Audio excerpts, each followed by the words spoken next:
And we have Lauren Hindman. Lauren Hindman is one of our patients who has started out as stage 3, progressed to stage 4, and she is going to share about the challenges that she has faced and the hope that COLONTOWN has been able to provide her as she goes through treatment and her experience getting to NED and trying to maintain that. I was diagnosed actually initially with stage 3 colon cancer when I was 35 years old. So my husband and I had just moved to Western Massachusetts because I started a PhD program. And a couple months into that program, I started having some stomach cramping, kind of had continuing symptoms for about a year, and had a colonoscopy the day before Thanksgiving back in 2017. I remember waking up from that colonoscopy, hearing the doctor talking to the nurse kind of outside the little curtain area that I was in, asking the nurse if they had reached my husband yet. And he has Crohn's disease, so we were quite used to the colonoscopy procedure. So he was quite comfortable with, I'm going to go home and work for a couple of hours and just come pick you up when they call. And I think he was on a meeting or something at the time, so they hadn't been able to get him on the phone. And the doctor needed to leave. So she came in to that little curtained area and just told me I was by myself, and said that, she was very surprised, especially given my age, but it looked like a colon cancer mass. And she was actually surprised, they knew what my symptoms were, but she was surprised that I was, still even able to have been going to the bathroom or anything at all at that point, because it was almost a complete blockage. I had the CT scan the next week. Fortunately, at that point, it had not spread. So I was able to, just a week later, have surgery to remove that section of my colon. And then in January, started 6 months of FOLFOX. I stayed full-time in classes. I took classes Monday, Tuesday, Wednesday. Every other week, Wednesday, I left my stats class halfway through, drove to the cancer center, got chemo, was on the pump until Friday, and then was back in class on Monday. So I did that for 6 months. My scan after chemo ended looked great. And then 6 months later, when I went in for my quarterly checkup, my blood work showed a rise in my CEA. And my doctor wanted to do a CT scan. We were wanting to wait probably to about the year mark was the plan, because I had only had one positive lymph node. My chances of a recurrence, they put at like 12% after I had finished treatment.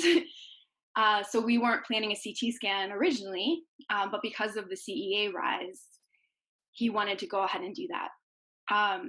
I, at that point, was 1 week away from having to defend my dissertation proposal. So he said to me, we're doing the CT scan after you finish that. And he ordered me to go home and not to think about it, which I just kind of laughed in his face about that, because there was no way I was not going to spend every moment of that next week worried about whether or not the cancer was back.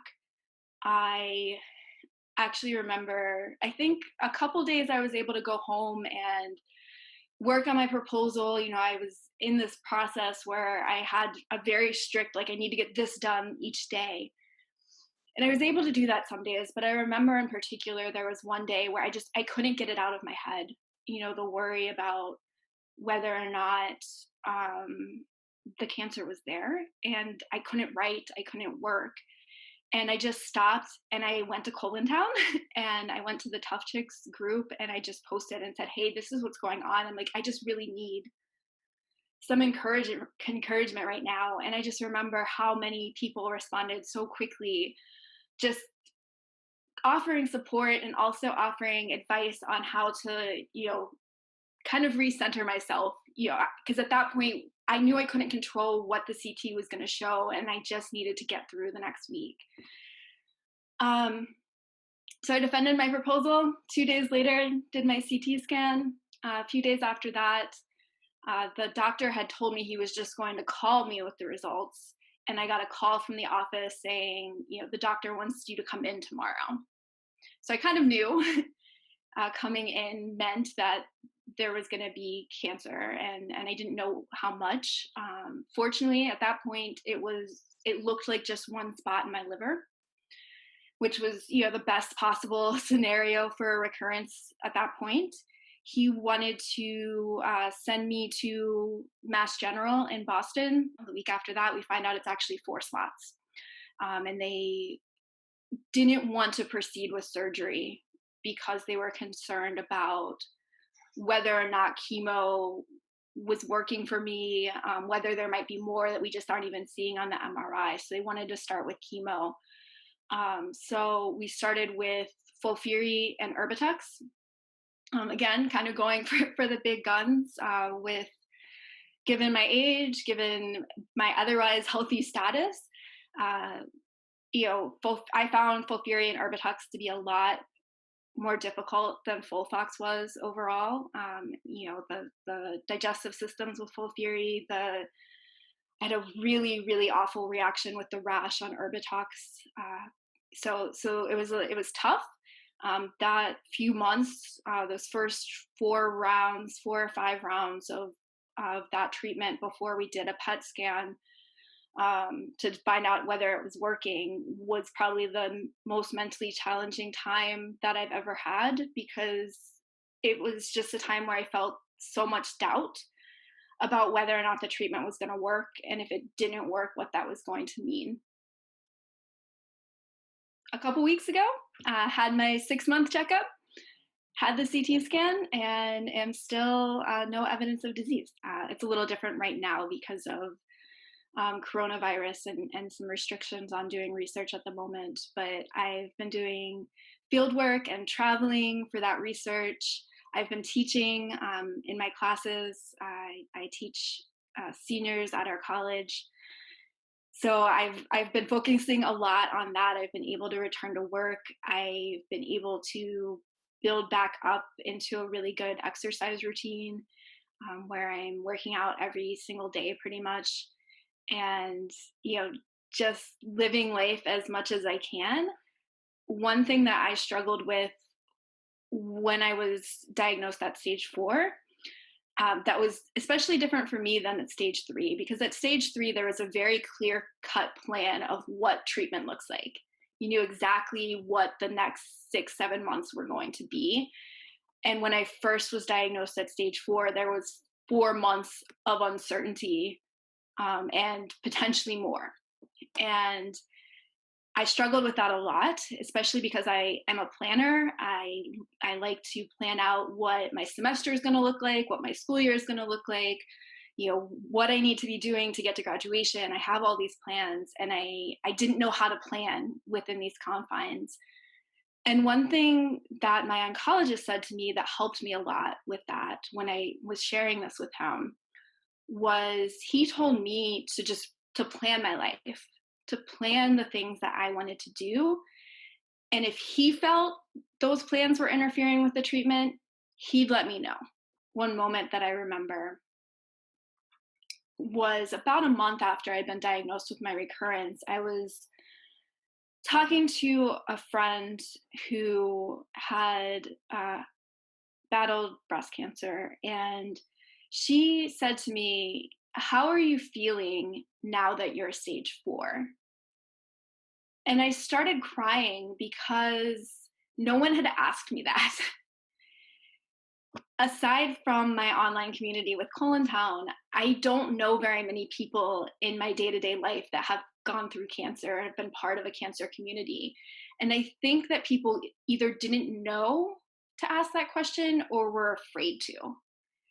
And it made me realize how important having that cancer community support is, whether it be through the online group in COLONTOWN or going to in-person opportunities like with the EPL workshops, or just generally in your local community, how important it is to find those people who you can talk to about what it's like to be living with and after cancer. Yeah. There are so many things that we deal with, I think, as young people, particularly you and I being young women with cancer. I know that when I tell people I have cancer, the first thing they say is, "Oh, you have breast cancer?" And I'm like, just because I'm female doesn't mean it's in my boobs. But there's so much stigma with colorectal cancer. People don't like to say the word colon, they don't like to say the word rectal. So that's an increased challenge. That's one of the things when I started to be more vocal and apparent on social media and in my person to person interactions about the kinds of things I'm dealing with. Um, Part of the hindrance into getting people treatment and screened when they need to is the stigma along with colorectal cancer. You know, it's not pink and it's not pretty and it's not, I know that breast cancer has its own. My mom had breast cancer when I was 7, so I've watched her deal with that, and I know it's got its own challenges. But I think there's an increased stigma with colorectal cancer and dealing with your digestive system and all the things, and you just can't ask those kind of questions to anybody. So one of the benefits of ColonTowN in our neighborhood and our online community is that we are able to ask the dirty questions, the hard questions, the does anybody else have this issue kind of thing going on, and we can find camaraderie and support and shared experiences. um, and it's helped me to find my voice, and I think it's helped you to find your voice on this issue so that we can start to take away some of the fear that other people might have.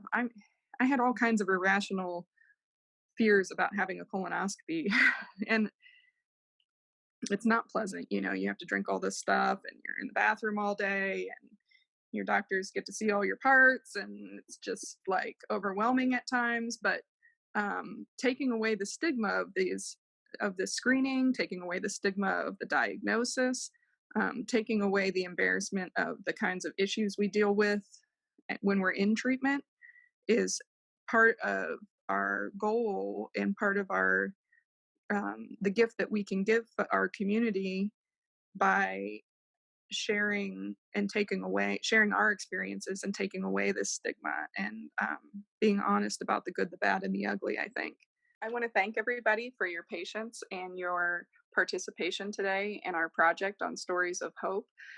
I hope that through this experience and through participating in this project that you will be empowered and given a glimmer of hope that we experience in our community at Colontown. Um, just know that no matter what you face in your colorectal cancer treatment and in the processes that you face in the next days, that we're always able to be better together and that we have a community that can at least hold your hand as we go through the different treatments and the different challenges that we face with this disease.